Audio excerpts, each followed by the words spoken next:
Bonsoir à toutes et à tous, Madame, Monsieur, bienvenue dans cette édition du journal dont voici les principaux titres. Cap sur une décennie d'excellence et de coopération, les présidents Félix Tshisekedi et Évariste Ndayishimiye ont co-présidé une triple cérémonie hautement symbolique marquant les 10 ans du Centre de hautes études de stratégie et de défense CHES, d'une alliance stratégique sous le signe de la stabilité régionale. Rayonnement international et diplomatie active, la RDC intensifie sa course pour le poste de secrétaire général de l'Organisation internationale de la francophonie. C'est depuis Hanoï que la délégation congolaise mène activement sa campagne pour porter haut les couleurs du pays à travers la candidate Juliana Lumumba. Et puis redonner espoir aux personnes vivant avec la drépanocytose.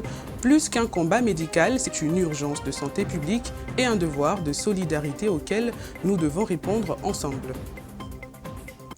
Restez avec nous, le développement de ces titres, c'est tout de suite.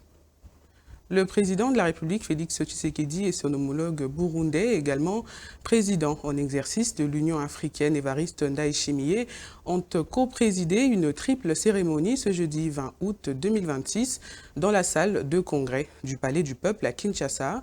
Il s'agit de la célébration des 10 ans du Collège de hautes études de stratégie et de défense CHES et l'École supérieure d'administration militaire ESAM, ainsi que la clôture de l'année académique 2025-2026 et l'ouverture de celle 2026-2027. Le président de la République du Congo, Denis Sassou Nguesso, et celui de la République centrafricaine, Ange-Félix Touadéra, ont été représentés. À l'occasion du lancement d'une campagne chirurgicale dédiée aux complications vésiculaires chez les enfants vivant avec la drépanocytose, la première dame, Denise Nyakeru, a réaffirmé son engagement en faveur d'une meilleure prise en charge des jeunes patients. Dans cette interview, elle revient sur les défis liés à cette maladie et sur la nécessité de renforcer les efforts afin d'offrir aux enfants une meilleure qualité de vie et préserver leur avenir. Mesdames et messieurs, la drépanocytose compte parmi les maladies génétiques héréditaires les plus répandues au monde. En 2021, près de 7,74 millions de personnes en étaient atteintes. Et l'Afrique subsaharienne concentrait près de 4 cas sur 5. En République démocratique du Congo,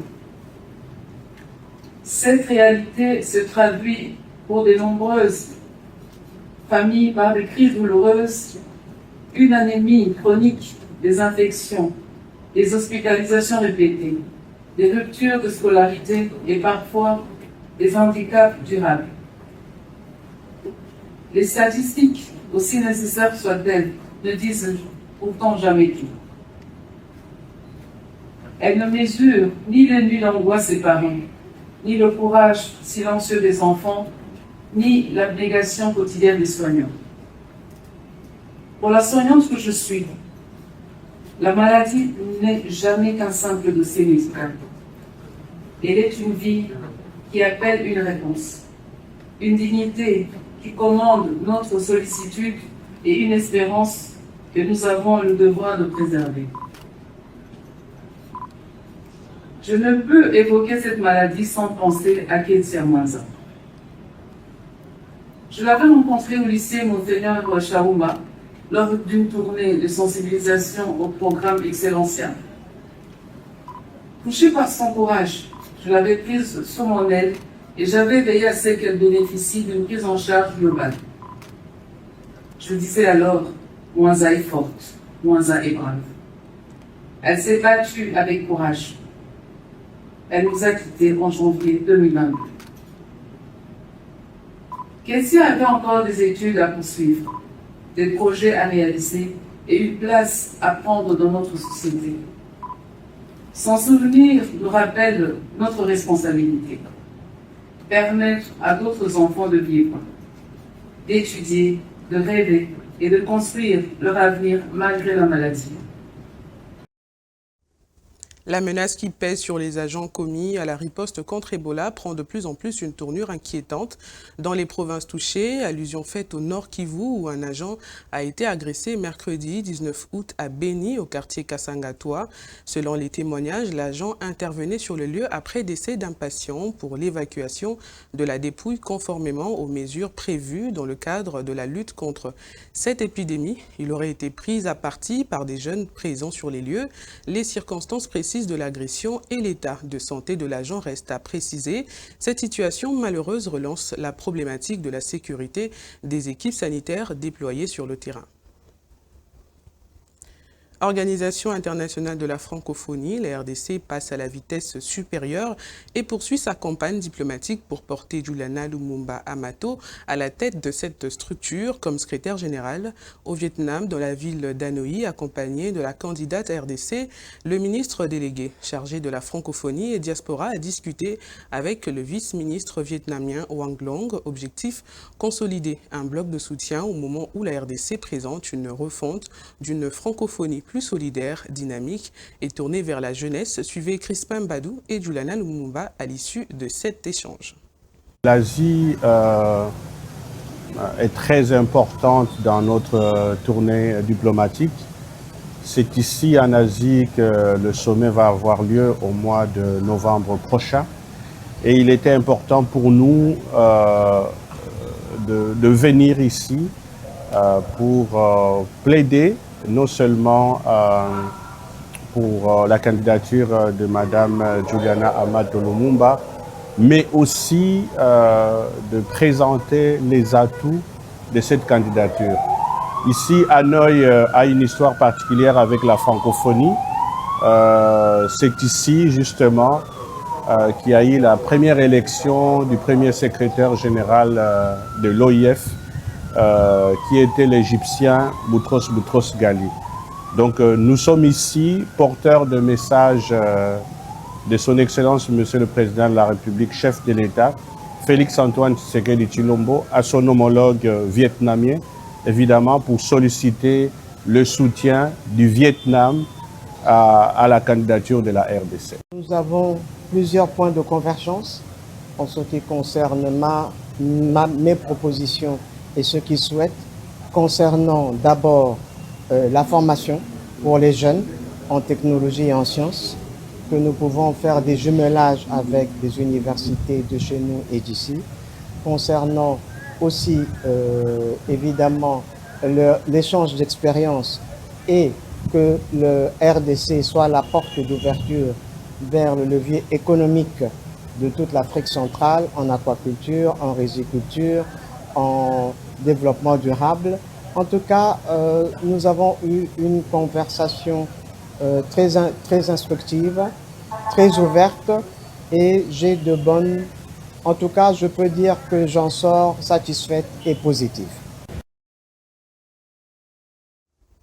À Uvira, le gouverneur du Sud Kivu, Jean-Jacques Purusi Sadiki, a reçu mercredi une mission du mécanisme national de suivi de l'accord-cadre d'Addis Abeba, accompagné de l'Organisation internationale pour les migrations et du programme de désarmement, démobilisation, relèvement communautaire et stabilisation au centre des échanges, la situation des combattants des forces nationales de libération du Burundi et la relance du processus de leur rapatriement. Détail dans ce reportage. Cette mission, conduite par le général Doukou François Xavier, vise à évaluer la situation des combattants des FNL du Burundi présents au Sud Kivu et à examiner les conditions de relance de leur rapatriement. Le gouverneur a réaffirmé la disponibilité de son gouvernement à accompagner ces processus en coordination avec les structures nationales et les partenaires internationaux. Je tiens d'abord à remercier sincèrement le président de la République, chef de l'État, Félix-Antoine Tshisekedi Tshilombo, qui a activé tous ces mécanismes pour que la paix, la sécurité et la stabilité reviennent non seulement dans la partie est de la RDC, mais aussi et surtout dans l'ensemble de la sous-région. Donc nous sommes très ravis que cette équipe est venue nous rendre compte de ce qu'ils veulent faire en province, comment récupérer les armées, les éléments des FNL, c'est-à-dire Force nationale de libération, les éléments burundais qui sont cachés quelque part dans les montagnes ici, les identifier, les sélectionner et puis voir comment, avec l'appui de tous les acteurs, les restituer. Le général Doukou François Xavier explique que cette mission d'évaluation intervient après l'interruption d'un premier processus avec pour objectif d'examiner les conditions nécessaires à sa relance. La région a besoin de la paix. Et d'ailleurs, toute la région des Grands Lacs. Le gouverneur ne peut qu'accueillir ce genre de projet avec beaucoup d'enthousiasme. Mais en insistant sur le concret, il faut que cela soit concret. De son côté, l'OIM salue l'engagement des autorités provinciales et réaffirme sa volonté de poursuivre la collaboration pour accompagner les processus. Je tiens d'abord à saluer ici le leadership de son Excellence le gouverneur, sa grande disponibilité, l'accueil chaleureux dont nous avons été les privilégiés. Nous connaissons l'agenda du gouverneur qui n'a ménagé aucun effort pour nous accorder son précieux temps. Il nous a assuré de sa disponibilité, de l'accompagnement de ses services techniques. Nous sommes très disposés à continuer cette collaboration dans le cadre de ce projet d'accompagnement après cette mission d'évaluation du groupe GCC qui regroupe les 5 pays du champ, comme l'a dit le général. Et le gouverneur nous a assuré du plein soutien, non seulement de toutes les structures provinciales, y compris le PDSS, mais son implication personnelle que nous tenons à cette. Cette démarche vise à contribuer au désarmement, à la démobilisation et au rapatriement des combattants étrangers pour renforcer la paix et la stabilité au Sud Kivu et dans la région des Grands Lacs. Il n'y a pas de sot métier, il n'y a que des sottes gens, dit-on. Cet adage a trouvé son sens chez les jeunes de municipalité de Ndjili Matete qui font de la pirogue leur gagne-pain. Le cas de Kasongo Mbunga, 17 ans, piroguier depuis 3 ans. Son courage a intéressé notre confrère Tony Nzolamiso. Depuis des lustres, la rivière Ndjili a toujours constitué un terrain d'exploitation pour plusieurs jeunes, notamment des municipalités de Ndjili et Matete. Si les uns s'emploient aux travaux des sables, pour les autres, sur les transports par pirogue. Le cas de Kas Mbunga, 17 ans, il accuse une expérience de 3 ans.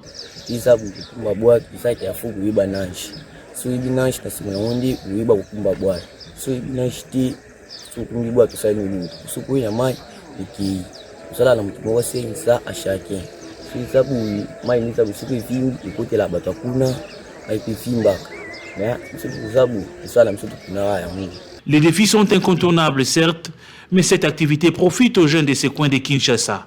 Une occasion pour cet autre piroguier de lancer ce message à la jeunesse.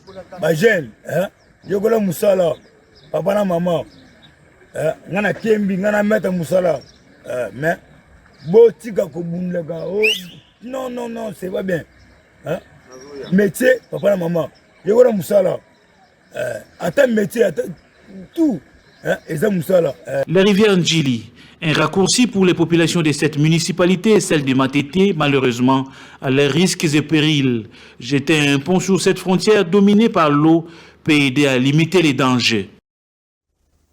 En sport, les amoureux du basketball connaissent désormais les joueurs appelés à défendre les couleurs de la République démocratique du Congo lors de la première fenêtre du 2e tour des éliminatoires de la Coupe du Monde FIBA Qatar 2027. Le sélectionneur des Léopards Basketball, Gaëtan Doué, a dévoilé sa liste en vue de 3 rendez-vous prévus à Dakar, au Sénégal, où la RDC affrontera successivement l'Angola, le Mali et l'Égypte. Les détails dans ce récit de Gloire Kitoga. En publiant sa liste, Gaëtan Doué lance officiellement la préparation d'une étape décisive dans la course à la qualification pour le Mondial 2027. Les Léopards entameront cette nouvelle phase le 27 août face à l'Angola avant de se mesurer au Mali, puis à l'Égypte dans un groupe où chaque victoire comptera.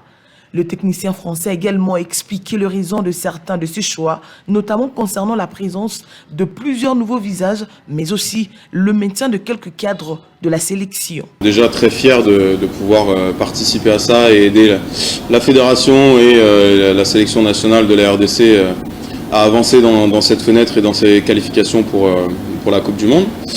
Donc pour la liste de joueurs, on a présélectionné 14 noms.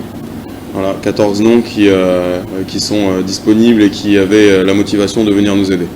Déjà, on va commencer par le capitaine historique, Malela Mutualé, voilà, que j'ai souhaité appeler, qui est actuellement sans club, qui était à Fos-sur-Mer en National 1 en France avant cela.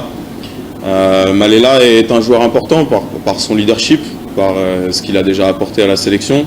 Le calendrier s'annonce particulièrement exigeant avec 3 matchs en 4 jours. Les Congolais devront rapidement trouver leur automatisme afin d'espérer réaliser une première fenêtre réussie et rester pleinement engagés dans la lutte pour une qualification historique à la Coupe du Monde. Fédération internationale de basketball FIBA Qatar 2027.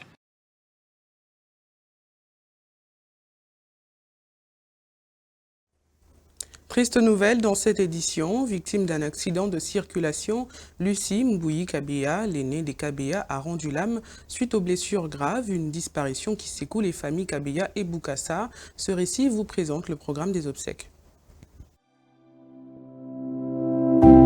Nécrologie. Le famille Boukassa et Kabeya annonce aux amis et connaissances le décès de leur sœur aînée, Lucie Mbouyi Kabeya, servante de l'Éternel.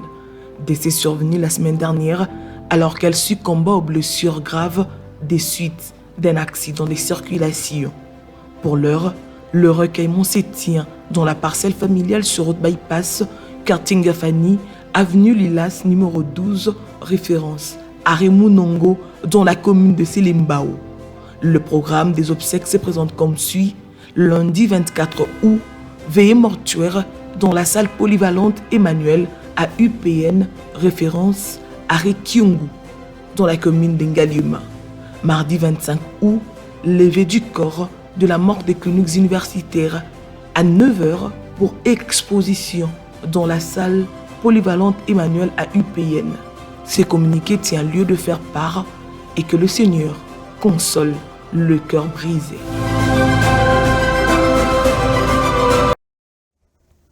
C'est terminé pour cette édition du journal. Je vous rappelle ces grandes lignes. Cap sur une décennie d'excellence et de coopération, les présidents Félix Tshisekedi et Évariste Ndayishimiye ont co-présidé une triple cérémonie hautement symbolique marquant les 10 ans du Centre de hautes études de stratégie et de défense Thiès, d'une alliance stratégique sous le signe de la stabilité régionale. Rayonnement international et diplomatie active, la RDC intensifie sa course pour le poste de secrétaire général de l'Organisation internationale de la francophonie. C'est depuis Hanoï que la délégation congolaise mène activement sa campagne pour porter haut les couleurs du pays à travers sa candidate Juliana Lumumba. Et puis redonner espoir aux personnes vivant avec la drépanocytose, plus qu'un combat médical, c'est une urgence de santé publique et un devoir de solidarité auquel nous devons répondre ensemble. Merci d'avoir regardé ce journal et excellente soirée chez vous.